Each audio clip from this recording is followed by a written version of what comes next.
Inakik egin dago aurkezpenan, ikasmoa nukan aurkezpen txiki bat egiteko, neure buruarena, baina uste ez dala behar, beste barik azken urteetan, lehen berak esan dago bezala, irakasle ibilinaz Gipuzkoako euskaltegitan, eta aztertzaile ere ibiltzen naz, B2 eta C1 mailetan. C1 mailan horrein aben eta B2 mailan ibaten.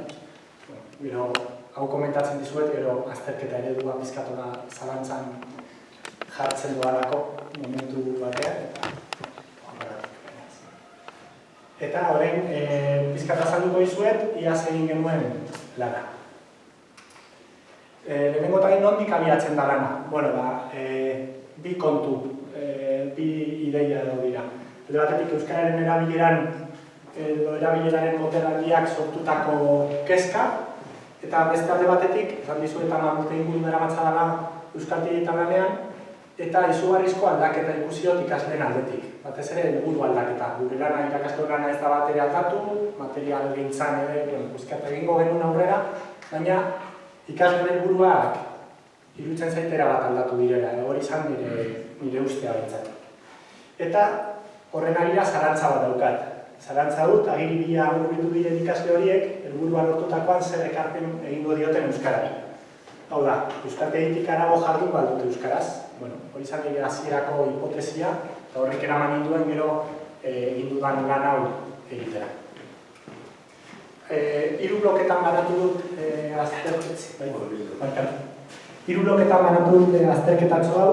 Lehenengo blokean zeigarren inkesta soziolinguistikoko datu batzuk aurkeztuko dizkizuet, agian batzuk ezagutuko dituzuen, baina hobetu igual.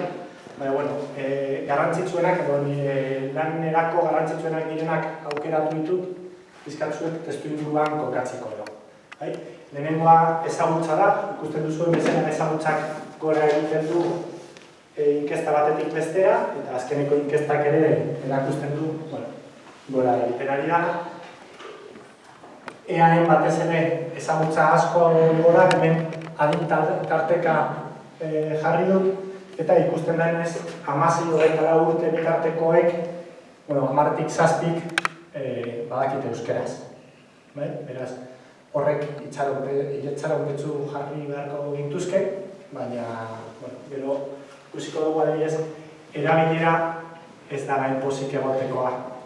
Hemen, Euskal Herrian 10-tik 7-tik beti egiten du erderaz, eta euskeraz beti edo ia beti egiten dutenak, ez dira iristen ehuneko 10 da euskeraz erderaz baino gehiago egiten duena, eta zenbatzen baldin badugu erdaraz beste egiten dutenekin ehuneko 15 da. Orduan, gero eta jende gehiago daki euskara, baina erabilera ez da ezagutza beste azteran. Eta batez ere hemen ikusten da, euskaldunen arteko erabilera lehen aldiz jaitsi egin dela. Batez ere jaitsi egin da gazteen artean. Ikusten baldin baduzue, azkeneko zutabe hortan, 16-24 urte bitarteko horietan, hau da, gure etorkizuna izango direnak, euskaldunen artean lehen baino askoz gutxiago hitz egiten da. Datu nahiko arduragarria edo nire ustez.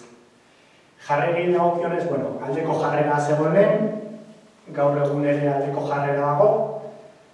Nik baditut zalantza batzuk datu hauekin, baina berez jarrerari dagokionez, pentsat, euskerak gaur egun ez dauka arazorik edo. Eta bilakaera.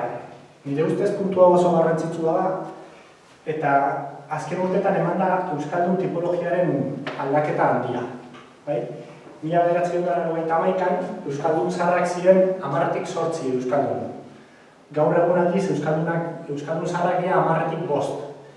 Eta joera hori, argi dago gero eta gehiago izango diren euskaldun berriak, eta gero eta gutxiago euskaldun zaharrak edo jatorrizko elebidunak. Eta bilakaera hori ikusten baldin badugu adin tarteka, ikusten dugu azken franja horretan, 16-24ko franjan, erdiak baino gehiago euskaldun berriak direna. Euskaldun berriak izateak ez du esan nahi ezer negatiboa, nik ez dut esaten hau negatiboa denik, berez evoluzio txatu gertu behar du. Kontua da, bilakaera horrek edo evoluzio horrek ondorio batzuk dakartza da. Bai? Nik hor bi jarri ditut, azteko euskaldun gehienen lehen hizkuntza ez da euskera, hortaz, pentsaliteke euskaldun horiek hitz egiteko izango duten erraztasuna, ez da berdina izango haien ama hizkuntzan eta euskaraz. Eta gainera euskaldun berri gehienak inguru erdaldunetan bizi dira. Orduan, izango duten harreman sarea ziurrenik ez da trinko-trinkoa izango. Nik ez dut ulertzen oso ondo, gazte guzti horrek, euskara ezagutza dekinak, horrek zer di horren euskaldun berrian, edo jatorrizko zer multoetan sartzen dira, edo horretanak euskaldun ezagutzetik badatoz? Euskaldun zaharrak ez dira horretanak? Banaketa hau ez daunik egin, Ia da, ez lingüistiko berria. Baina gainera hori ulertzeko da. Ia zer hartu dute euskaldun berritzat eta zer euskaldun zahartzat. Suposatzen dut, ez dakite ulertzen, baina suposatzen dut etxean jaso dutenak hartuko dituztela euskaldun zahartzat eta ez dakit, nik esate baterako nik eskolan jaso dut euskara eta nik euskaldun zahartzat daukat neure burua. Ez da, berdin zaite euskaldun berri edo euskaldun zahar, baina nire ustez bi urterekin ikasten duen hori euskaldun zaharra da eta ez euskaldun berria. Baina, ez dakit, egia esan, hemen grafika honetan 16-24 bitarteko horietan gehienak euskaldun berriak dira. Eta kontuen izan da EAen gaur egunia danak ereduan daudela, ziurrenik suposatzen dut, euskara eskolan ikasi dutenak euskaldun berrien taldean sartu dituztera, suposatzen dut. Hala ere, esan dizut ziurtatu. Bilakaeraren gainean, komentatutakoa, alde batetik, euren ama hizkuntzan edukiko dute euskaraz baino maila altuagoa ziurrenik, eta gero gainera, gehienak inguru erdaldunetan bizi direnez, ez da erraza harreman sare euskaldunak izatea. Bilbo inguruan, Gasteizen edo, ez da erraza harremanak normalean kuadrilla handiak izaten direnean osoikoa da batzuk behintzat euskaraz ez egitea. Eta gero, bakigu 10ko kuadrilla batean, 3 ez badute euskaraz egiten, normalean joera izaten da batenek gaztelaniaz.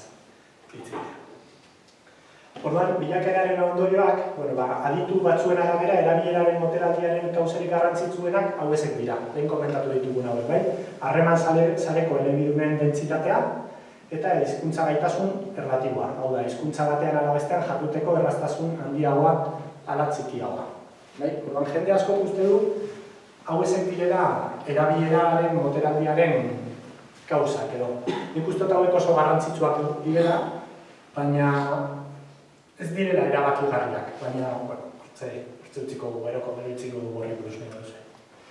Eta orain, aztertuko ditugu euskaldun berrien datuak. Nik euskaltegian ikasi duen jendearekin lan egiten dut, eta asko interesatzen zitzaizkian euskaldun berrien datuak. Eta hemen, erabilera bikotekiarekin jarri dut, baina, gero beste batzuk jarri ditut. Beti euskaraz egiten dutenak, EAen 6,5 da. Nafarroan 14,3 eta iparralden 23,1. Niri izugarri iruditzen zait horren besteko aldaketa. Ez dakit, gero igual galdera egingo dizuet, zergatik uste duzuen dagoen alde horren handia. Hau bikotekidearekin, seme-alabekin hasi egiten da, 6,5 hortatik EAen 26,6 pasatzen da, igotzen da eraberean Nafarroan, eta iparralden ere igotzen da, baina dezente gutxiago. Iparralden ez zaio hainbeste garrantziarik ematen umeen hizkuntza eredu horri. Begiratzen ari naiz batez ere beti euskaraz egiten dutenak.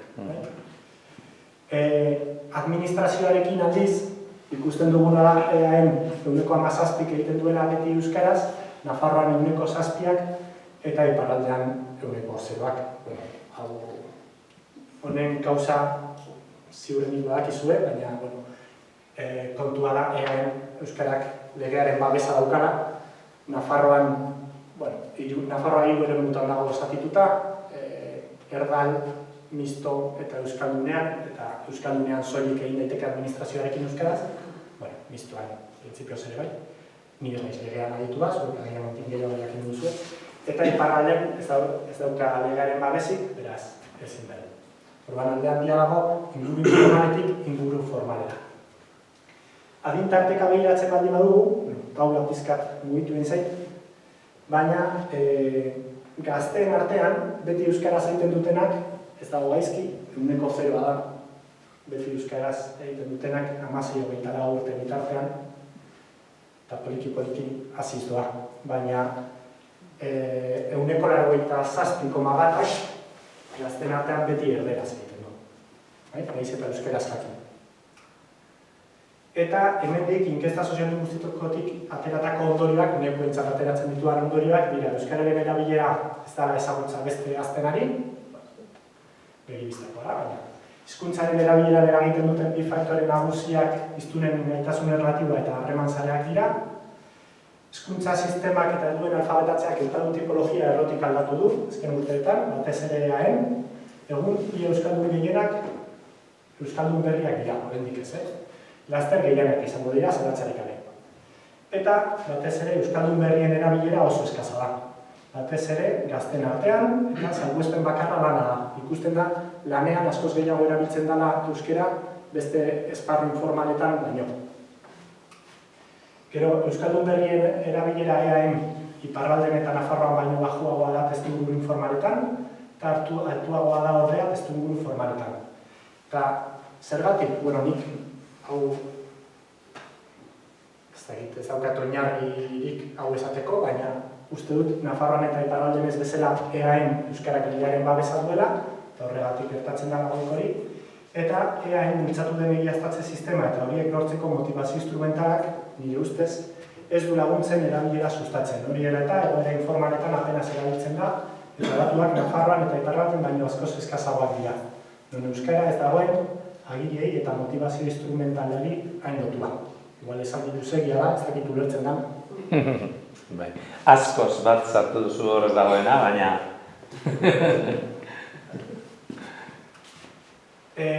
Jarraian motivazioari buruz hitz egingo dizuet, hontan ere ni ez naiz aditua, baina oso simple. Bigarren hizkuntzaren jabekuntzaren inguruan ikasleak hizkuntza ikasteko sentitzen duen gurari edo beharra da motivazioa, eta nagusiki bi taldetan banatu izan da, beste sailkapen konplexuago batzuk egin dira, baina hola simplean, alde batetik motivazio instrumentala, helburu batekin lotu egon hori dana, eta esan daiteke kasu honetan ikasleak hizkuntza ikasteari ekitun diola titulo edo diploma bat lortzeko, normalean lanarekin lotua egoten da, kanpora begirako motivazioa da. Eta beste alde batetik motivazio integratzailea dago. Hizkuntza komunitatean sartzeko bezira duena zede. Hau da, ikasleak hizkuntza, kultura eta hizkuntza komunitate horrekin identifikatu nahi du bere buruan, barrura begirako motivazioa da. Lehen esan dizuen nik aldaketa handia ikusi duela euskaltegian, horatzen naiz, duela 10 urte, eta nik gaztetza daukan eure burua, baina duela 10 urte lehenengo egunean beti galdetzen zen, zergatik ari zara euskal ikasten, eta denek esaten zuten Euskal Herriko hizkuntza dalako. Hori izan, erantzuna beti izan hori. Gaur egun, erantzuna batzutan hori izaten da, baina askotan ez. Eta, normalean hori erantzungo luke motivazio integratzailea duen batek, eta motivazio instrumentala duen batek erantzungo luke, agiri bila etorri gara. Nik zer egin dut? Gipuzkoako hainbat euskaltegitan galdetegi bat pasatu dut, azken finean. Duen motivazioa eta erabileraren arteko korrelazioa gaukitzen saiatu naiz, galdetegi bidez, B2 mailatik orako 296 ikasle eta 91 irakasleren laginak jaso ditut, 93 ikaslerenak baztertu behar izan ditut, B2 mailatik berakoak zirelako edo ama hizkuntza inglesa edo frantsesa zalako, horiek baztertu egin behar izan ditut. Eta saiatu naiz galdetegia bera fitxa bakarrean sartzen.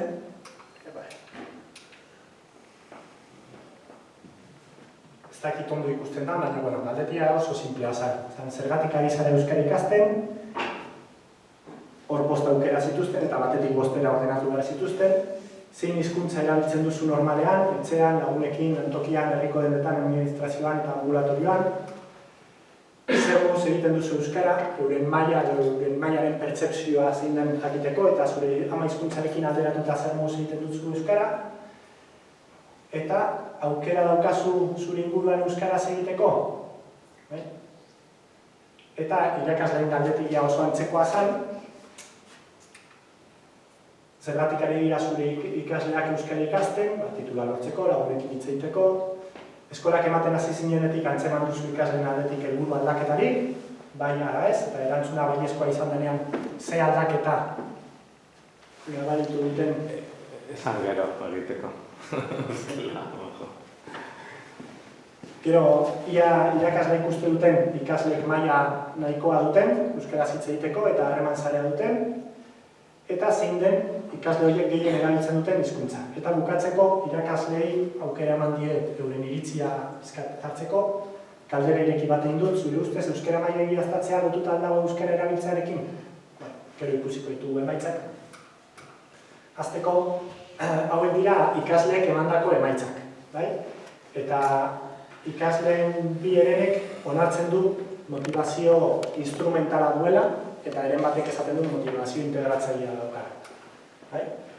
Eta erabilerari dagokionez, etxeko erabilera eta lagunarteko erabilera oso antzekoak dira, 15% inguruan daude, oso bajuak nire ustez, hau bat dator lehen inkesta soziolinguistikoan ateratako datuekin, hangoak baino pizkat altuzeagoak dira, baina lantokian eta herriko denetan aldiz igo egiten da, erabilera hori, lantokian 25% edo pizkat gehiagok egiten du euskaraz, eta herriko denetan, iaia eren batek egiten du euskaraz. Eta euskaraz hitz egiteko aukera zuten galdetu zaienean, etxean adibidez bi herenek daukate aukera euskaraz egiteko, lagun artean 3 baino gehiagok, lanean 80% edo, eta euskaraz egiteko aukera herrian, iaia 80%. Kontuan hartu nik azterketa hau Gipuzkoan egin dudana, ziurrenik azterketa hau Gasteizen edo beste nunbait egin izan banu, datuak ezberdinak lirateke, baina suposatzen dut datu hauek ezberdinak izango liratekela eta erabileraren datuak ere ezberdinak izango liratekela. Hori ezin dut jakin. Eta, fitxa hau ez dakit ondo ulertuko duzue, zaituko naiz poliki azaltzen, nire ustez hau baita lanaren ondoriorik interesgarriena edo. Ezkerreko zutabean jarri ditut motivazio instrumentala dutenak eta eskubiko zutabean motivazio integratzailea dutenak.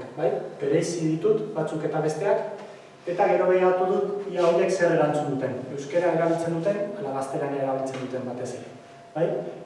Euskara kontuan hartu franja urdina dara, eta ikusiko duzuenez, eskubiko zutabean franja urdin hori askoz handiagoa da hemen agertzen diren kuadro guztietan. Pizkat mugitu zaita ere, baina goikoa etxea da, bigarrena herrian laguna lagun arteko hizkuntza, hirugarrena lantokia, eta beste 3 daude hemen, herriko dendak, administrazioa eta osasun etxea.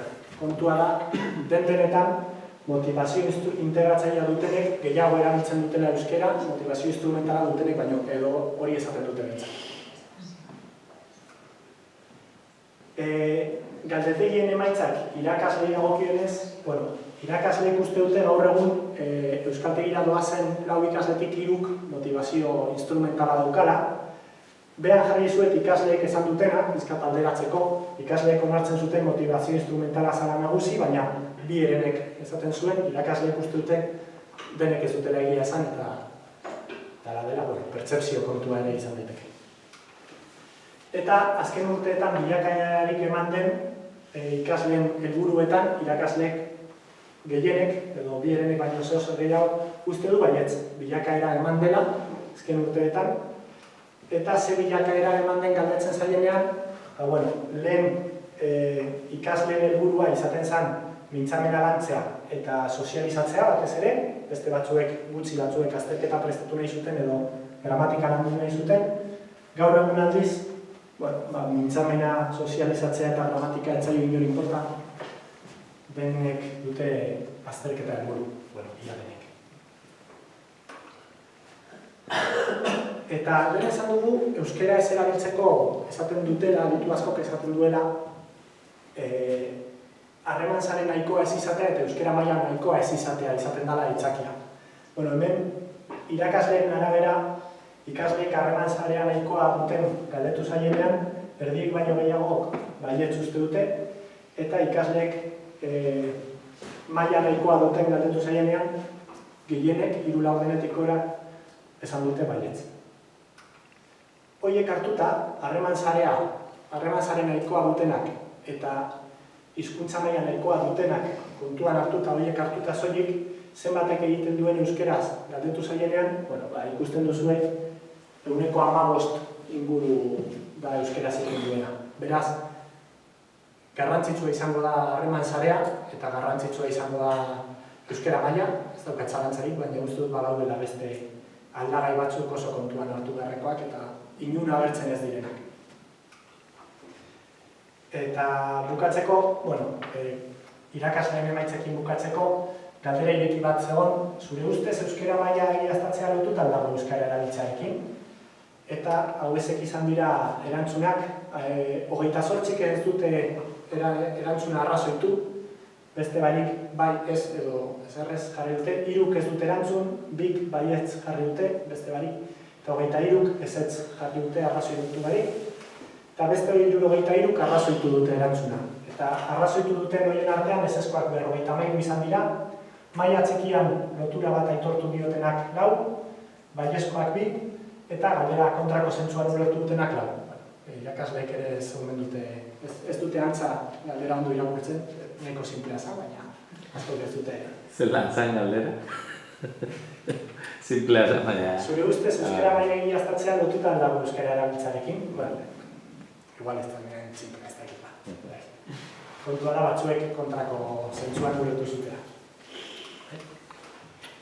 Eta ekarri izkizuet 8 iruzkin edo, irakasleek emandako 8 nik aukeratutakoak dira, tanak ezezkoak, baina, adierazgarrienak edo iruditu zaizkianak.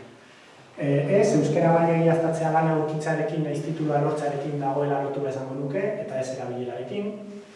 Ez, askok behin maila egiaztatuta ez dut erabiltzen egunerokotasunean, helburu nagusia titulua lortzea baita lanposturen baterako. Ez, titulua lortuta ere ez dute hizkuntza lotura aldatzen, beraz, ez da euskararen erabilera bermatzen, ikasle askok ez du hizkuntzarekiko atxikimendurik, eta hori da arazoa. Oro har esango nuke behin titula lortuta erabilerak ez duela gora egiten. Ez, egiaztatu nahi duen ikasle askok ez duelatik kanpo erabiltzen, eta alderantziz, askotan gertatu da, egiaztatu behar ez duenak oso erabilera altua izatea. Inora ere ez, askok kajoi batean sartzeko nahi dute, gutxi batzuk dira salbuespen. Ez, euskara maila ona izateak ez du erabileran eragiten, erabilera borondatearekin lotua dago, horregatik, gehiago hitz egiten dutenak herrian integratu nahi direnak dira. Euskara maila edozein dela ere. Eta azkena, nik ekarri duan azkena, euskara maila egiaztatu nahi duten ikasle gehienek azterketa duten helburu ez ordea euskara erabiltzea. Lanean ez bada, ez dute erabiltzen. Hau da, euskaltegirako irakasleek uste dutena. Ez da gitok errengo diren zuzen, baina hauek dira iritziak. Eta gero, irakasleen iruzkinetan badaude hitz batzuk hainbat aldiz errepikatzen direnak, eta ona ekarri ditu. Hizkuntzaturak aldatzea, atxikimendua, borondatea, harreman sarea, motivazioa, ingurua, giroa, integrazioa, gogoa, jokabidea eta jarrera. Lehen, bi agertu dira, harreman sarea eta maila nahikoa izatea, baina hemen beste batzuk agertzen dira, nire ustez oso garrantzitsuak direnak. Eta, bukatzeko lanaren ondorioak edo, egungo ikasle gehien motivazio instrumentala da, nik aztertu ditudan ikasle gehien motivazioa, bintzat. Gipuzkoako euskaltegirako ikasleen euskararen erabilera oso eskasa da esparru guztietan. Pentsatzekoa da Gipuzkoan baino baxuagoa izango da gainerako lurraldeetan. Pentsatzekoa da. Bereziki eskasa da inguru informaletan, etxean eta lagun artean, eta altusiagoa inguru formalean, lanean batez ere. Eta etxeko erabilera gutxala da, oso baxua. Eta horrek dauka transmisioaren etetearen arriskua. Badakizue transmisioaren etetea dela hizkuntza bat galtzeko dagoen aldagai nagusietako bat edo, etxeko erabilerain baxua izan da, transmisioaren etetea benetako arriskua izan duteke. Eta gero, motivazio integratzailea dutenek, motivazio instrumentala dutenek baino gehiago erabiltzen dute euskara, nik aztertutako laginari buruz ari naiz. Eta gaur egun euskararen irakaskuntza lan egiten dutenek ez dute loturarik ikusten euskararen erabileraren eta maila egiaztatzearen artean. Eta aurrera begirakoak, euskararen etorkizuna neurri handi batean euskaldun berrien esku dago, motivazio mota guztiak dira beharrezkoak eta guztiei aitortu behar zaie zilegaitasuna ematen du, lan honekin ematen du motivazio instrumentalaren kontra nagola, eta ez dala, nik ez daukat zer horren kontra, atzitik. Euskaltegiak lepo ditugu. Eta nik horri esker hori da nire bidea eta hori ematen dira. Baina, iruditzen zait, orain arte erabilitako estrategia eta teknikak ez direla eraginkorrak izan, euskaldun berriek euskara egunerokotasunean erabil dezaten. Eta orduan, motivazio instrumental hori oso ondo dago, baina igual horrez gain beste zeo zer proposatu beharko genuke.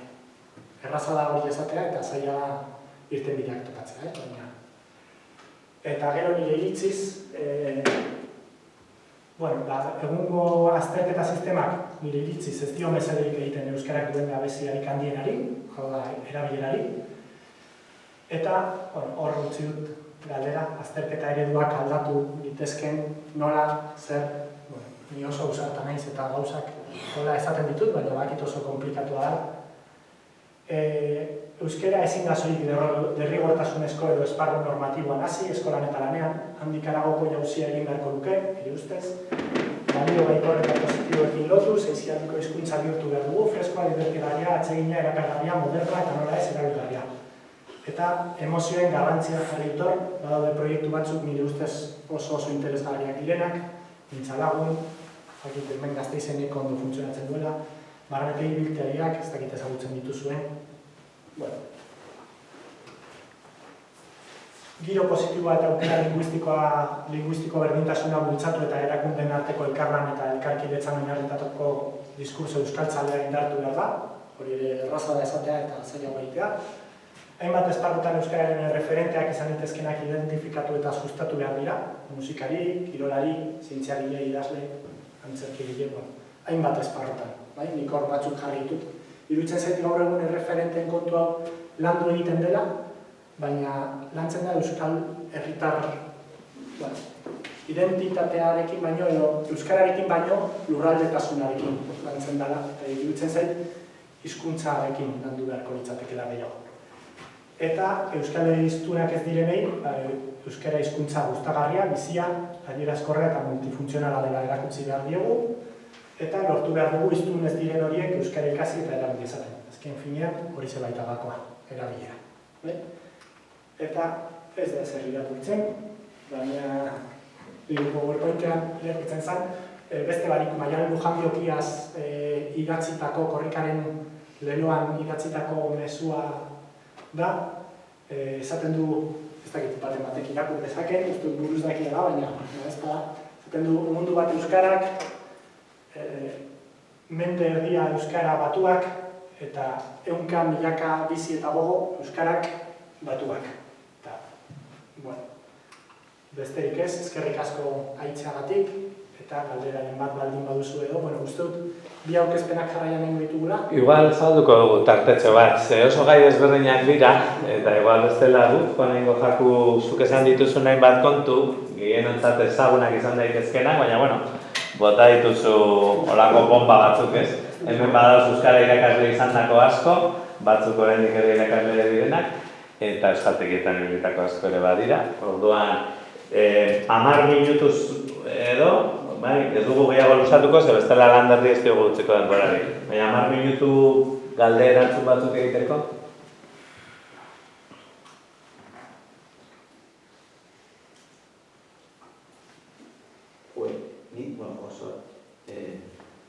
Otze mikroa.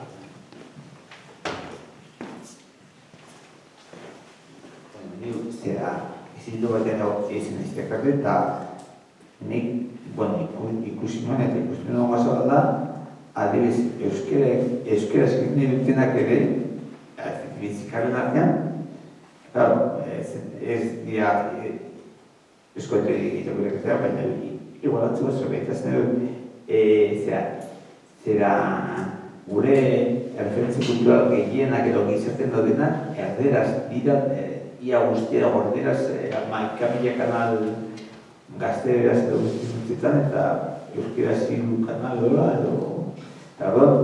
edo ez bakarritzea telebista, ez da baizik, egin da gauza, oso, zeo zer potxotan, oso lan handia berkoitzatik.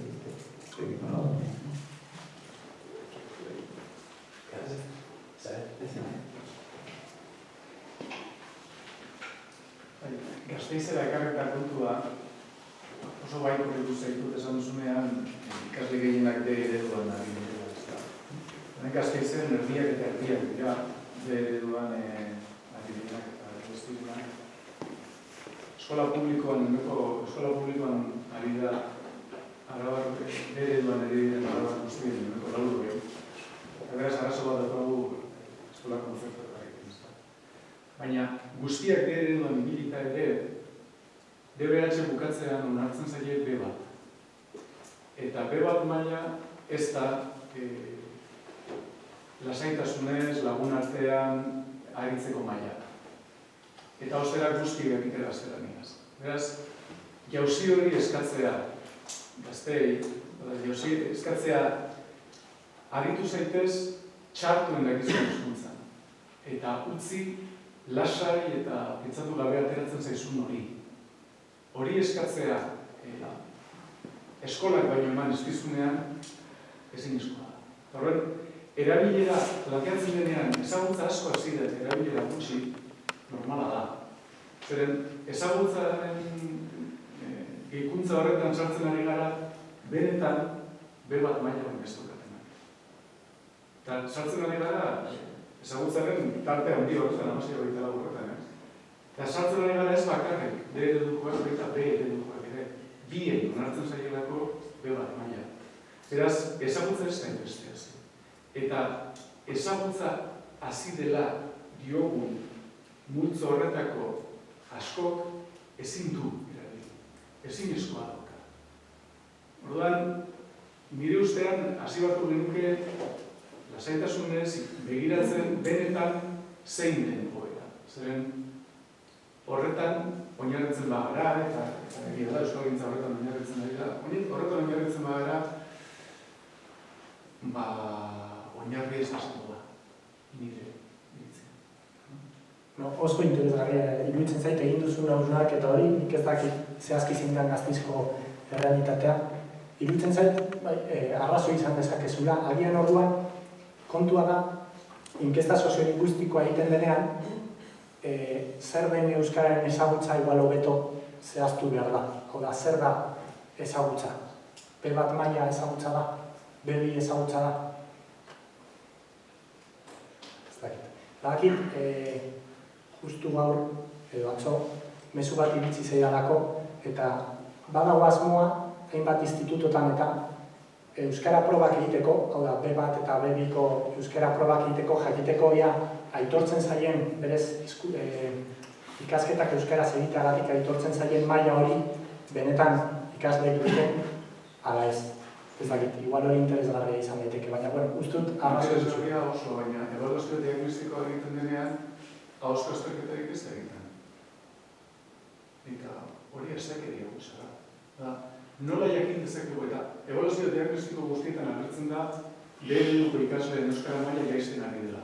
Eta normala da, D eredua zabaldu egin dugu, D ereduak lehen hartzen zuen gutxi gora bera etxetik euskara maila batean zekarrena, orain zorionez ez, orain zabaldu egin dugu esparrua, baina zabaldu dugunez eta etxeko ezagutza ez dakartenez, maila lehitxe egin da, baina ebaluatzen dugun, ebaluazio diagnostikoak esartzen duenean, zenbatek daukan maila ona, zenbatek daukan ertaina eta zenbatek daukan pasua, ahozko azterketarik ez da egiten.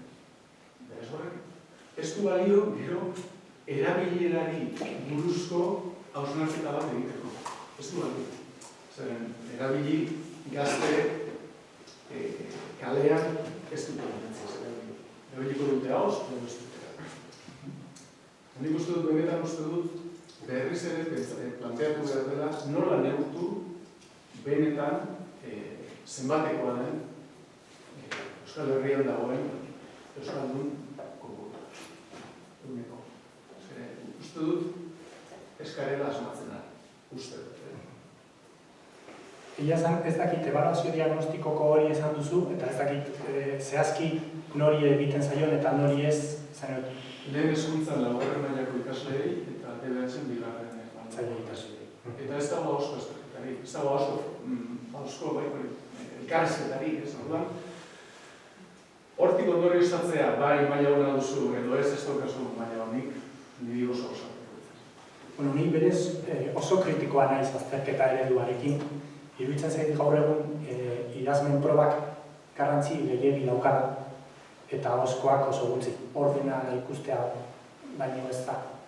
Azken finean ahozkoa bukaerarako uzten da, gero gainera kopuruak ikusita nork gainditzen duen zer ikusita galbaea edo filtroa idazmenean dago. Eta iruditzen zait, nire ustez hori ez da zuzena, erabilerari eragin nahi badiogu behintzat, uste dut ahozko probak eduki beharko lukela pisu gehiago. Nik gaur egun Azpeitin egiten dut lan, Azpeitiko udal euskaltegian, eta niri penagarria iruditzen zait, Azpeitiko jende asko ezin gainditzea B2 esango dut, baina batzuek B bat ere ez lukete gaindituko, badakit ez dut dela gaindituko, eta euskaraz bizi dira. Eta nik uste dut hori penagarria da. Baina zaila da, marra jartzea eta zehaztea nolakoa izan behar dagoen azterketa, baina iruditzen zait, saritzen dela zuzentasuna, saritzen dela garbizaletasuna kasu batzutan, eta euskerak behar duena erabilera da. Eta euskera erabiltzen duen jende asko zigortzen ari dela azterketa eredua. Nik uste dut, azterketen Gauzatxo bat. Landerri utzi behar diogu tartea, bale? Edo bestela galdera bada, iritzi bat?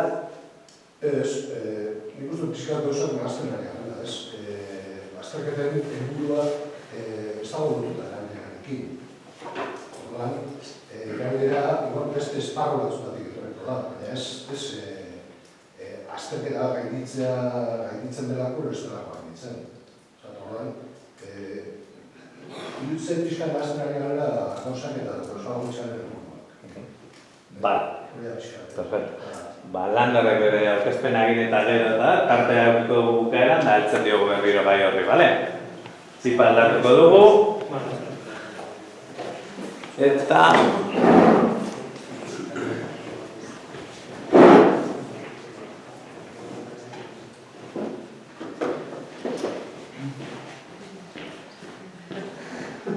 Bueno, urtzik euskaltegietako ikasleen motivazioan inguruan eta beste gauza batzuen inguruan hitzein badigu, Landerrek zergatik kantatu euskeraz. Ipinizion izenburua bere lanari, eta lehen esan dugun bezala, hiru musikarirekin egon zan berbetan, eta eurekin imaginatzen dut, oso batzuk hartu eta lanera eraman zituela kontu gehiak, ezta? Aurkezteko apurtxo bat Lander, ordiziarra da, 1986an jaioa, urtzi 80etako baldin bada, Lander 86koa. Kazetaritzari lotutako ibilbide akademiko eta profesionala izan du gehien bat orain arte. Deustuko Unibertsitatean giza zientziak, komunikazioa, lizentziatura egin zuen. Eta EHU, EITB-ren multimedia komunikazio masterra ondoren. Arlo profesionalean, hainbat edabidetan lan egin izan du, baina baita ere prentza idatziari lotuta, eta azken urteetan berria egunkarian. Pasaren ikasturtean, Isnet hizkuntza plangintza graduatua egin zuen, soziolinguistika arloko jakin-minak bultzatuta. Lan aurkeztuko dugu. Bueno, hori da ez, pixka bat aurkezpenean azaldu duen bezala, ez da egiten entzuten da. Bai. Bueno, ikerketa pasaren urtean Isneteko graduondoa egin, txedikin batera. Eta bertako graduondoko amaierako lan anitzateke hau, izenburua nahiko garbi, zergatik kantatu euskeraz.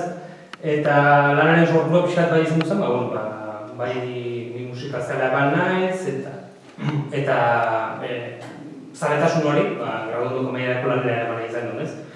Kezka bat badago, iruditzen zait, musikaren esparruan edo, euskarazko musikaren esparruan, hizkuntza hautuaren inguruko diskurtsoan aldaketa bat badagoela sumatzen delako euskal musikarien artean, ez? Aipatzen da, gero eta gehiago entzuten da bentzet, azkenen belaunaldiko musikarien artean, euskaraz kantatzea ez dela erabakitzen, edo naturaltasunez egiten dutela hizkuntza autu hori, berdin zaila zen hizkuntzan da kantatu, horrelako diskurtso batzuk entzuten dira, eta pixkat hori horretik neukan sensazio hori lanera eramana izan duen, ez? Hala ere, garbi utzi nahiko nuke, euskaraz kantatzen dela, oro bat, euskaraz kantatzen da horretik Euskal Herrian bat, irudipena badaukat, eta badok atariaren, euskarazko musikaren atariaren azkeneko ikerketan, ikerketa edo zerrenda bat argitaratu zuen, pasan urtarrilean, eta bertan aipatzen zuen, 2019an 511 euskarazko lan argitaratu zirela, 2018 baino, 5 gehiago. Orduan, horrendik euskaraz kantatzen da, bintzate disko horiek euskara hutsean, edo abestiren bat euskaraz kantatzen da. Orduan, ikusten da, horro bat handikan euskaraz kantatzen dela, proportzio bintzate, gora berak badaude, batzuetan gehiago, guztatzen gutxiago, baina, orduan, ikerketa honen helburua ez da pixka bat zenbat kantatzen den edo ez, edo hori, baizik eta, hori ez, hizkuntza autuaren atzean dauden arrazoi horien inguruan egindet ikerketa. Orduan, helburua garbian litzateke, hori ez, 2010ko hamarkadan eszenen diren euskal musikari edo abeslarien hizkuntza autuaren inguruan dauden diskurtsoak zein diren aztertzea. Hori da helburua, aipatu duen bezala, eta horretarako 3 musikari elkarreztatu ditut. Batetikan, aski ezagunak, iruditzen zait, uste dut.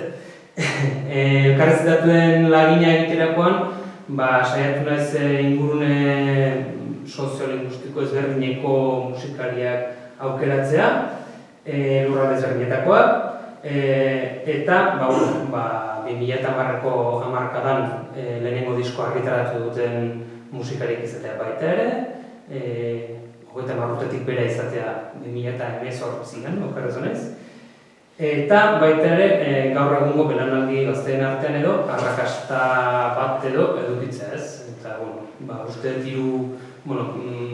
galga horiek 3 berezen justela, eta, batetikan Inigo Etxezarreta legoke, Entol Sarmiento taldeko abeslaria, gitarra jotzaia, abestien egilea, barkatu.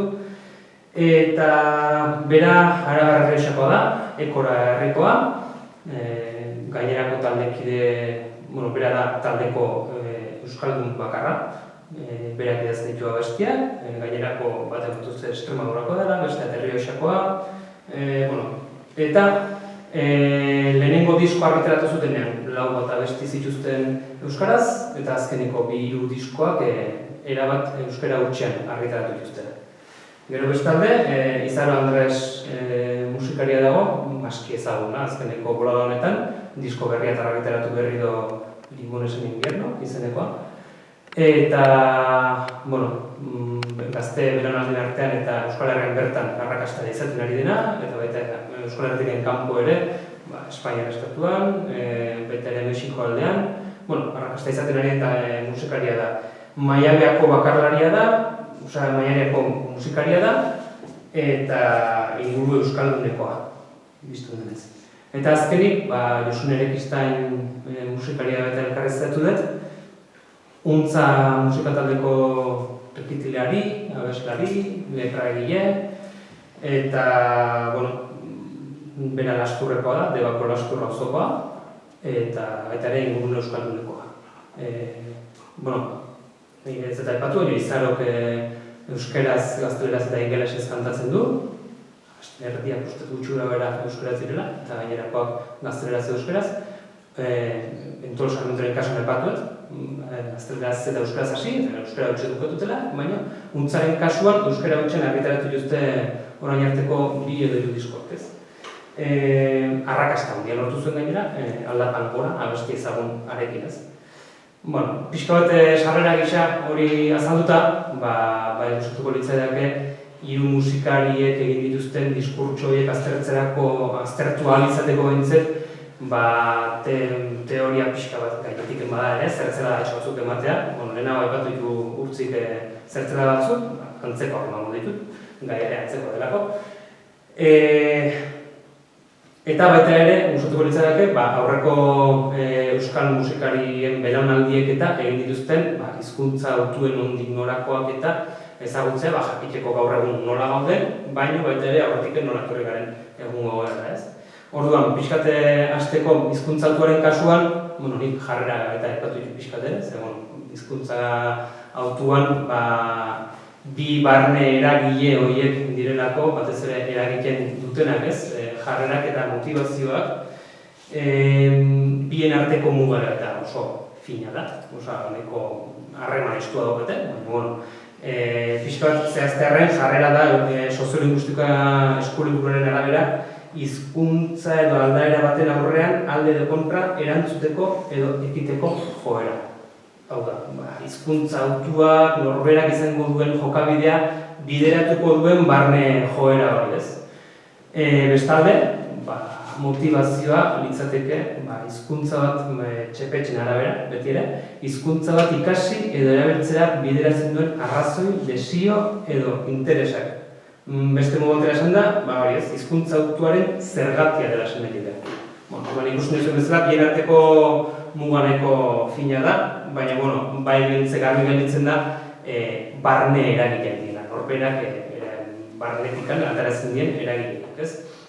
Orduan, ikusi dien bi barne eragile mota daudela, eta bakoitzak baditu bere jarrera eta motivazio mota.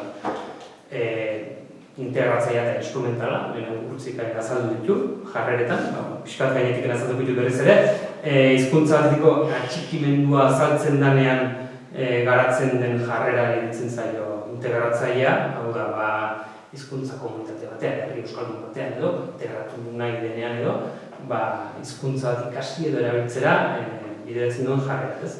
Eta gero bestalde, jarrera instrumentala, pixka bat hori, hizkuntza bat erabiltzeak dakartzen onura kontuan hartuta garatzen den aldeko edo kontrako joera ditzateke. Lana lortzea edo lokesea, ez horrelako. Eta gero, motivazio motak hiru daude, Urtzik azaldu dituenean integratzea eta instrumentala izenan jarraiz aipatu ditu, baina izen antzekoa, izenak gutxinekoa da, azkenen joerak berdinak dira, ez? Motivazio simbolikoa integratzaileekin txiki lotuta dago, eta hori da, azkenean komunitateetan integratzeko nahi hori, edo hizkuntza baten, hizkuntza batekiko atxikimendutik egiten den motivazio bat edo erabilera edo ikasketa prozesuari, ikasketa bideratzen duen edo zergaiti hori litzateke. Gero motivazio pragmatikoa jarrera instrumentalarekin bastante lotua dago bete ere, eta hori, litzateke onura batek arrazoituko lukeen hautua, eta gero arrakastazko motivazioa pixka bat ezberdina da, beti ere arrakasta lortzera bideratuko lukeen edo motivazioa litzateke.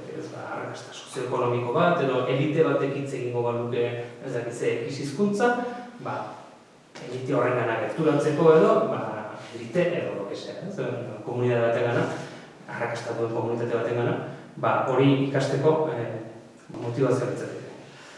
Horiek dira motivazio eta jarrera mota ezberdinak, hala ere, baina nuke nabarmendu, ondoren aterako dien, amaiera azalduko dien ondoretan baliagarri izango direlako, euskararen aldeko jarrera integratzailea edo motivazio simbolikoa ingurune euskaldunetan agertzen dela batez ere, eta jarrera instrumental eta motivazio pragmatiko zein arrakastazkoak batez ere moduz euskaldunetan garatzen direla, ez? Hori pixka bat ikusita, marko teoriko bat edo bateko, ez? Gero, garatuko dugu, ideia horiek ere baita. Eta, gero, pixka bat joanez aurreko musikari belaunaldiek egindako hizkuntza hautuetara, 1970 eta 1970 hamarkadatara egonez, 1970 jartzen du, baina Uste ez da hori. Garai horretan pixka bat ze hizkuntza autu egin zen, garai horretan hasi zen euskal kantagintza berria deitzen zaion hori sortu zen, nahiko ezaguna badena, eta hori ez, frankismoaren giro betean sortu zen, frankismoaren aurkako fronte kultural, linguistiko eta politiko bat sortzeko ez. Euskararen aurkako jazarpen giro horretan, euskara babestu eta berreskuratzeko kantatu zen euskaraz gehien bat, alegia oso autokonsiente eta politiko bat izan zen, eta hori, garai horretan, garai horretako bakarlari, kantautore edo musikariek, batez ere, euskaraz kantatu zuten ez. Hortikan etorri zen, belaunaldi batzuk beranduago, 80ko hamarkadan euskal rock radikala deitzen zaiona ez. Eta pixka bat euskararen erabilerak atzera pauso bat eduki zuen. Batetikan, ezaguna den mugimendua da, baina pixka zertzenak emateagatik, batetikan aurreko belaunaldiarekin apurtzeko nahi bat zegoelako, bestetik gazte mugimendu hori langile osoetan lehertu zelako batez ere, Espainiar jatorriko langile osoetan, alegia batez ere gaztelera hitz egiten zen eremuetan, eta horregatik guztiagatik, pixka punka batez ere hasiera batean gazteleraz abestu zen ez, musika zelako gara hartako. Berekada hori ikusteko, nahiko agerikoa da, ikustea bakarrik, 1980 urtean 12 disko argitaratu zirela euskeraz, guzti horiek aurreko hamarkadako belaunaldikoen diskoak izan ziren, alegia euskal kantagintza berria deritzon garai hortako diskoak izan ziren, eta 1981 euskeraz 2 diskoak argitaratu ziren, eta horiek ere baita aurreko belaunaldi horrekin lotuta. Orduan hor, pixkat, gelditzen da egin edo, arrakala bat edo sortu zela ez. Hala ere, salbuespenak egon ziren, aske ezaguna diren Zarama Santurtzi aldean eta ertzainak Gasteizen bertan, hemen bertan, eta haiek euskarazko auto bat egin zuten ez. Eta baita ere, Kortaturen kasua hor dago, Irungo eta Hirukoteren kasua, eta eurek egin zuten hizkuntza autuak izan zen, bastante adierazgarria garai horretan ez. Kontuan hartu behar da, lehenengo diskoa argitaratu zutenean bi abesti zeuzkatela, euskaraz bakarrik, eta hasieratik eurek esan zuten guk, azkeneko diskoa argitaratuko euskaraz. Euskara ikasi behar dugu, eta bukaren gure abesti guztiak euskaraz zengo ere azkeneko diskoa. Jarrera, erabat, eukizuten horrelako kontzientzia oso presente eukizuten hori, euskaraz egin nahi zutela, eta gainera etzen edo zintalde, Euskal Herrian aski ezagunatzena, Espainian, Katalunian, Europa mailan ere baita birak egin zituzten eta aski ezagunak ziren, eta orduan bazen talde bat pisutxoa zena, eta eurek egin zuten hizkuntza aldaketa horretan, esan daiteke akaso garai horretako musikaren artean euskara legitimatu egin zela, gainera batez ere estilo horretan ez. Horren lekuko da, adibidez, ordura arte gaztelera hutsan kantatu zuten musikari talde batzuek, puntalde batzuek, abestiren bat edo beste, txertatu dituzela, euren urrengo diskoetan eta euskeraz, ez? Orduan pixka bat, garai horretan, lortu zen bai pixka bat, aldaketa bat, hamarkada hasieran, aurreko belaunaldiarekin apurketa bat egon balen bazen, hamarkada amaieran, aldaketa bat egosten hasiztela bai ematen du, ez? Eta 80ko hamarkadara iritsi ginen, Muguruztarren taldearekin ere baita, Negu Gorrarekin, Sorrerarekin, eta hemen bertan, euskarak salto bat handiago eman zuen, estilo aniztasunerako salto eman zuen, euskaraz gaina Negu Gorriak berak euskaraz kantatzeko konpromiso propio bat hartu zuen, eta kontzientzia politiko batetikan eta militantzia linguistiko bat lotu zioten euskararen erabilera, ez? Esaten da, ikerlari batzuk eta hala aipatzen dute, Jon Andoni Eramo ikerlariak aipatzen du adibidez, komunitate kontrakulturala deitzen zaion hori garatu zutela garai horretan Negu Gorriak. Eta hori izan zen, hizkuntza, musika estiloa eta politika hiruak elkartu zituzten, uztartu zituzten, eta, horrela sortu zen pixkat komunitate kontrakulturala ditzen zaiona, eta komunitate horrek oro bat euskaraz kantatu zuen, ez? Hor dago adibidez, esan ozenkiren zirkulu horretan ibili ziren talde asko, zirkulotekin kanpo zeudenak baita ere, eta, musika estiloan, betire rockaren eremu horretan edo, baina, estilo berrietan, garai horretan sortu ziren hainbat estilo berri, eta hor, euskaraz kantatu zen batez ere bere euskararekin, heavy metalean, rapean, hardcorean, beste hainbat estilotan, ez? Orduan, ikusten dena da bai, hasiera batean Gogorrak berak egin zuen autu hori ondoren pixka bat edatu egin zuen, ez? Eta, hori baita beste datu kuriosoa da, 80ko hamarkadan, justu 80ko hamarkada maieran datu bezala aldaketa bat etorri zen, 81. urtean, Gogorrak lehenengo diskoa atera zuenean, dagoeneko ordura arteko tendentzia apurtu zen eta euskarazko diskoak gehiago izan ziren gaztelerazkoak argitaratzen zirenak ino. Orduan, pixka bat joera aldaketak bai egon duzen hor, eta 80ko hamarkadan egonkortu egin zen eta indartu egin zen, ez? Eta gero etorri zen, 2000 eta 2010ko hamarkadak etorri ziren, justu guri ikertzatokatzen zaigun ikertzatokatu ziren garaia.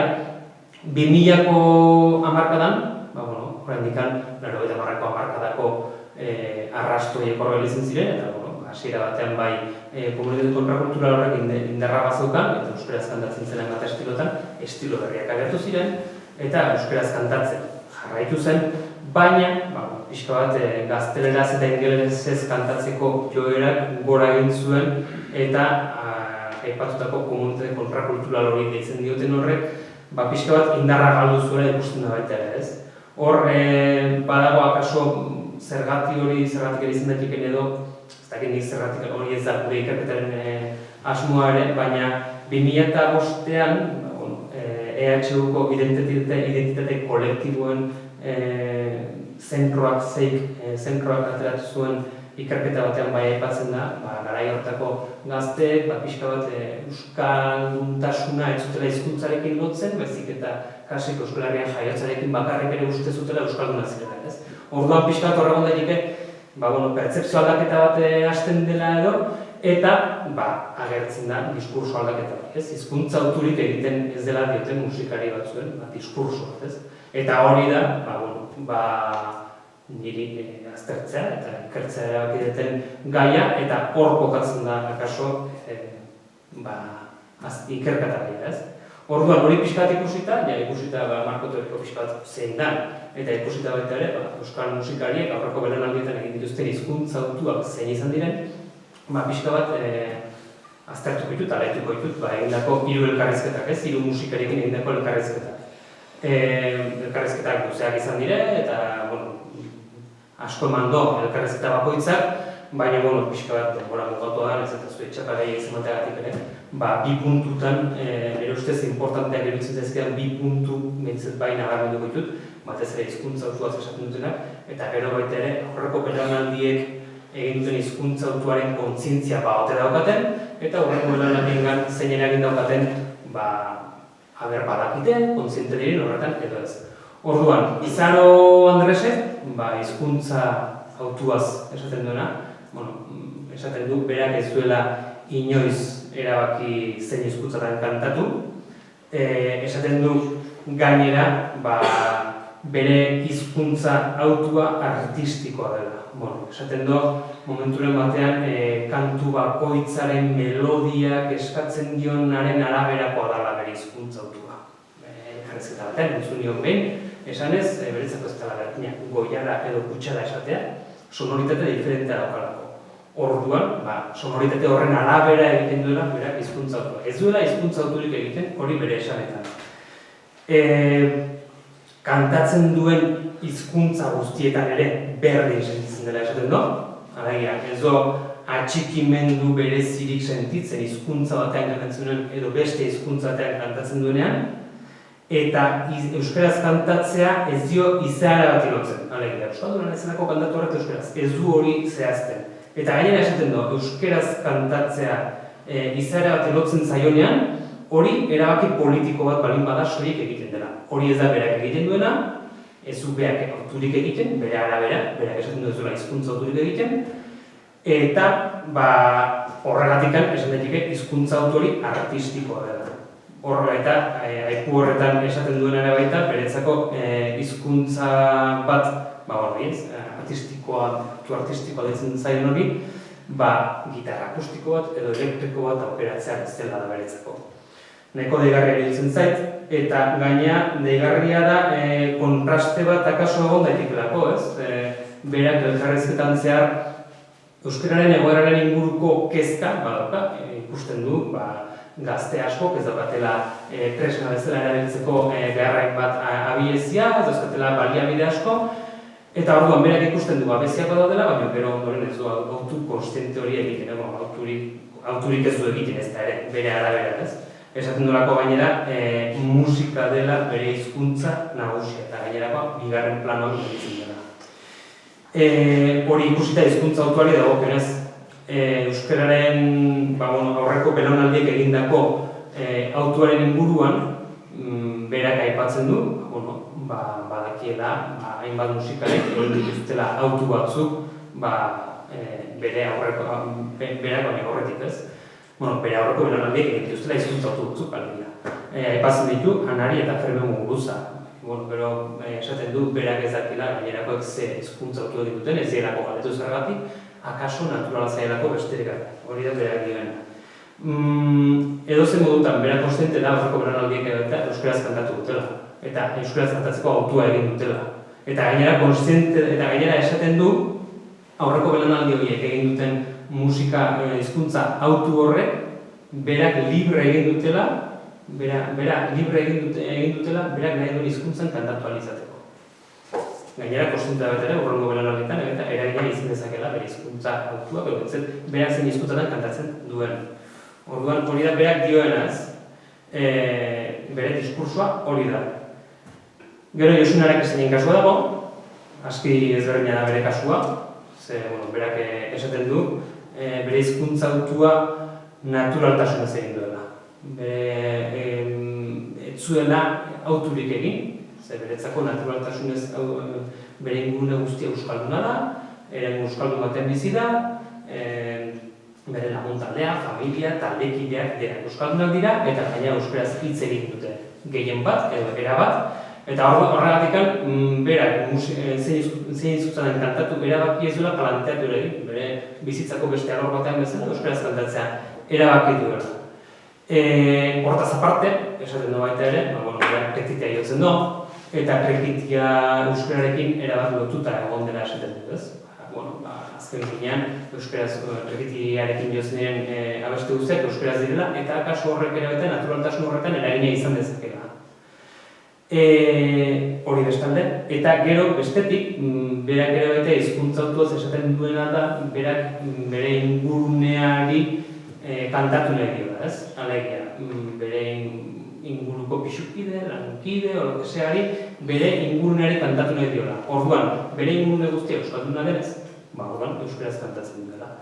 Badago, erantzun batean, puntu bat kuriosoa, justu ingurune honen inguruan esaten duena, eta esaten du berak Bilbon ikasi zon, eta esaten du Bilbon ikasi izan ez dalu, Sevillan ikasi izan balu, akaso, abestiren bat gazteleraz egingo zuela, bere ingurunak ulertu zezan bakarrik zer ari zen kantatzen. Hala ere, esaten du, baita ere, ez zela oso ondo sentituko gazteleraz kantatuta, ez zelako bere hizkuntza naturala, horregatikan, baita ere, esaten du, berak euskaraz kantatzea izaera bati egozten dela. Euskaraz kantatzen duenan, bai dela atxikimendu batetikan egiten duela, ez? Euskararekiko atxikimendu batetikan. Aurreko belaunaldiengatik dioenaz, baita ere, esaten du, berak euskaraz kantatzerako garaian aurreko belaunaldik egindako hizkuntza autuaz jakitun da, gainera berak rekitia jotzen du, eta rekitia garai berrietara, molde berrietara egokitzeko musikari batzuk eta aipatzen ditu, Tapeta Turia, Xabi Solano eta halakoak aipatzen ditu, eta berezeko referentek izan direla, garai berrietara egokitu dutelako rekitisa, ez? Gainera, kontziente da baita ere, ondorengo belaunaldietan ze eragin daukan, eta horren lekuko jartzen du baita ere, hainbat musika eskoletan, badakiela berak, beraien abestiak jotzen dituzela errepitearekin, eta berak bada jakitun baita ere, ondorengo belaunaldietan daukan eragin ez. Are gehiago, esaten du, kate bat dela, azken finean, euskaraz kantatzearena, aurreko belaunaldiak eta ondorengoen artean, gainera bera erdian sentitzen da, kate legi bat gehiago dela, esaten du, eta alegia ondorengo belaunaldiengan eragina duela, badaki ez. Kuriosoa da hori esatea, baina gero esatea, ez duela autokontziente bat egiten ez. Baina hori ondorenetarako utziko dugun beste puntua da. Eta Inigo Etxezarretaren kasua, aski ezberdina da, Josu Narakistain eta Izarraren kasuetan ez. Esan duten bezala horretikan, bera da taldeko musikari euskaldun bakarra, eta, hasiera batean lehenengo diskoa argitaratu aurretikan, lehenengo maketak edo lehenengo lanak argitaratzen edo kontzertua jotzen hasi zirenean, gazteleraz kantatzen hasi ziren. Berak ere aipatzen du, naturaltasunaren printzipio hori ez. Eta, ulergarria kasu izan daiteke baita ere, ze, bere ingurune guztia gazteleraz zenez, gazteleraz kantatzen hasi ziren. Hala ere, berak euskaraz kantatzeko nahi bat eduki du beti, atxikimendu bat eduki du beti euskararekiko, eta kantatu nahi zuen euskaraz. Eta aipatzen du, berak lehenengo diskoan abestiren bat euskaraz sartzeko aipatu zela taldekidei, eta taldekidei esan zuen baina zertarako kantatu behar dugu euskaraz, gure ingurunetan euskalduna. Etxezazue, bat taldekideat Extremadurako dara, beste Errioxakoa, beste Arabar Errioxakoa, ingurune euskaldunik ez daukana, orduan horiek esan dut zertarako kantatu behar dugu euskaraz. Baina, bera, egoskortu zen, bera kantatu nahi zela euskaraz, eta abesti horietako batek, musikaren doinua abestiak, sekulako arrakasta lortu zuen. Irratietan asko jarri zuten, gaztean eta alako Euskal Herrian asko entzuten hasi zen abesti hori, eta Arabar Errioxan espreski kantatzen hastetik, maitu zuten, hasieran Araban gehiago jotzen, eta Euskal Herrian gehiago jotzen, ez? Orduan, kasu hortan ikusten da, berak ere aipatzen du, taldekideek abesti horren eraginez lortu zuten arrakastarekin eta jarrera aldatu zela hizkuntzarekiko, horren lekuko, pare bat taldekideek euskara ikasten hasi zirela, ez dute amaitu euskara ikasteko prozesu hori, baina ikusi zuen aldaketa bat eduki zutela taldekideen artean, ez? Eta horre ikusten da orduan, kaso atxikimendu batetik hasi zen, bere atxikimendu personatik hasi zen hizkuntza autu bat, arrakastak legitimatu egin zuela, eta bermatu egin zuela taldean bertan egonkortu, esatzen balko da, taldean bertan hizkuntza autua.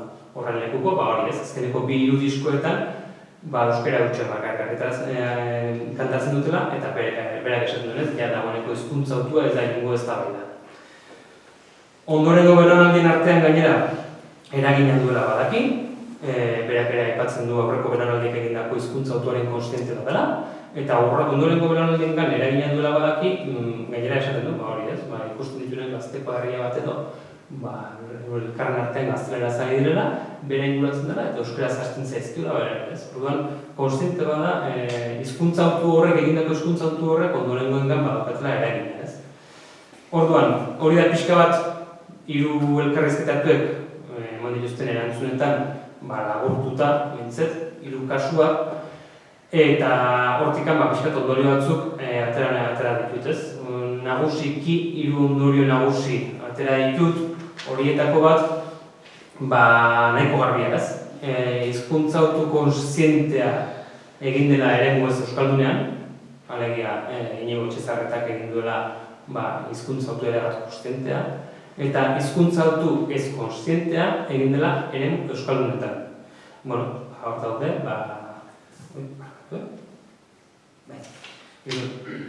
eta gainera hizkuntza autu ez kontzientea egin dutenen artean naturaltasunen argudioa baita edo kontzeptua agertu da, ez?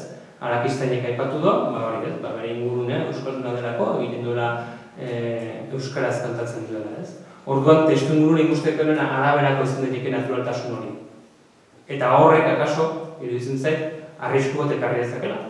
Ze testuinguru linguistiko aldatzen denean, naturaltasunaren printzipio horren testuinguru linguistikoa aldatzen baldin bada, hizkuntza autuare aldatu daitekeela ikusi dela, ez? Baina, ondori hauek testuingurari lotutakoak dira. Guri gaur dagokigun gaia eta batez ere ikerketa gaia barne eragietan oinarritzen da, alegia motivazioetan eta jarreretan. Eta horre ikusi da, iruditzen zait hau garrantzitsua dela aipatzea, eta interesgarria badela baita ere, ondoren eman dezakelako, zer pentsatu. Baina barne eragiei dagokienez, bi taldetan banatu ditut, ez? Batetik Josunaren Kristeinek eta Inigo Etxezarretak hizkuntzarekiko identifikazio bat bai agertu dute, hizkuntzaren inguruko identifikazio bat sortzerako garaian, ez? Eta ikusi da gainera,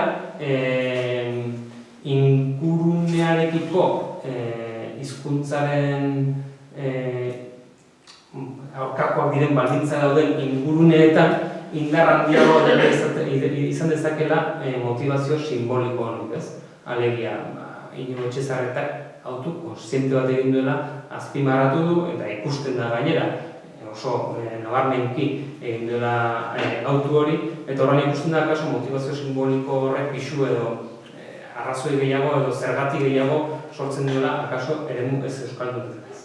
Eta bestalde, nago, Izaro Andreasen kasu ez, azaldu dugun motivazioen artean ez dago bere kasu honetan behintzet bere kantatzerako edo sortzerako garaian halako motivazio motarik, ez? Ze azken finean berak esaten du ez duela hizkuntza auturik egiten, hala ere hitz egiterako garaian bai esan daiteke akaso motivazio simbolikoan txertatu ahal izango litzatekeela bere kasua, baina kasu honetan motivazio artistiko gisa jarri dugu bere euskaraz kantatzeko motivazioa, alegia ez dago, baina artistikoa da beretzako.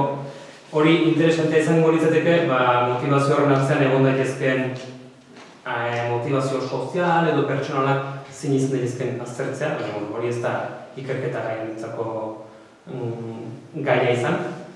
Eta bai ikusi dena baita ere, arrakastazko motivazioak egon direla, ez da izan eragilea edo entzete abia puntukoa ez da izan, Enpol Sarmientoren kasua zari naiz, abia puntu batean, Etxezarretak berak esan duelako, berak nahi zuelako, atxikimendu bat zegoelako kantatu, baina hori ez. Hizkuntza autu hori egonkortu duena, arrakasta izan daitekeela ikusten da, eta orduan arrakastazko motivazio hori egon badago, ez. Orduan hor ikusi daiteke akaso, eremu erradunetan akaso gehiago geratu daiteke motivazioa izan daiteke, arrakasta lortu ezkero hor airen uzteten galdera bat izan daiteke, ez. Eta gero, hori pixka barneragiei dagokionez ateratako ondorioak, eta gero ikusten da baita ere konpromiso edo kontzientzia galera bat badagoela, ez? Batez ere eremu euskaldunetan.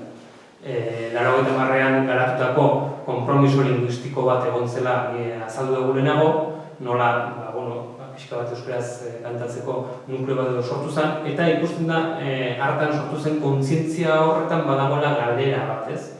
Orduan, ikusi beharko litzateke horrek ondorengo belaunaldietan nola eragin dezake, ez? Era berean, eremuz euskaldunetan, konpromiso linguistiko horrek ematen du indartsu jarraitu dezakela, ez?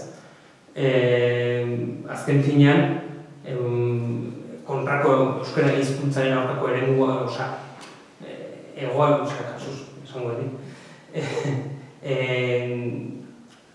Ez da aldeko egoera bat, eta orduan horren euskaraz kantatzeko kontzientzia badago, konpromiso badago, orduan esan daiteke akaso eremu euskaldunetan horrendikan indartxo egon daitekeela konpromiso linguistiko hori, ez. Eta azkenik, aurreko belaunaldiek egindako autuaren inguruan hitz egin dugu, azaldu dugu hiruak oso konstante direla egindako autu horretaz, aurreko belaunaldiek egindako autu horretaz, eta gainea, badakite, erreferentzialtasun bat badaukatela hurrengo belaunaldietan. Eta hala ere, hori horrela izan da ere, kasu batzuetan ez da nahikoa arrazoi izan, euskaraz kantatzera bideratzeko, ez? Edo autu hori egitera bideratzeko. Orduan, pixka bat berriz ere gelditzen da hori, ez, galdera hori, hurrengo belaunaldiengan nola egin dezakeen, gaur eguneko musikariek daukaten hizkuntza autuarekiko diskurtso horrek nola eragin dezake, ez, akaso euskaraz kantatzerakoan, baina, diskursoaren aldetikan bai ikusten da aldaketa bat dagoela, eta orduan, ikusi beharko litzateke aurrera ditzean, zein eragin izan dezake. Eta hori izan da pixka bat, azkenean iruditzen zaitzen zergatik kantatu euskaraz, galdera hori modu batean edo bestean erantzun diogula, eta hori izan du da ikerketa. Eskerrik asko.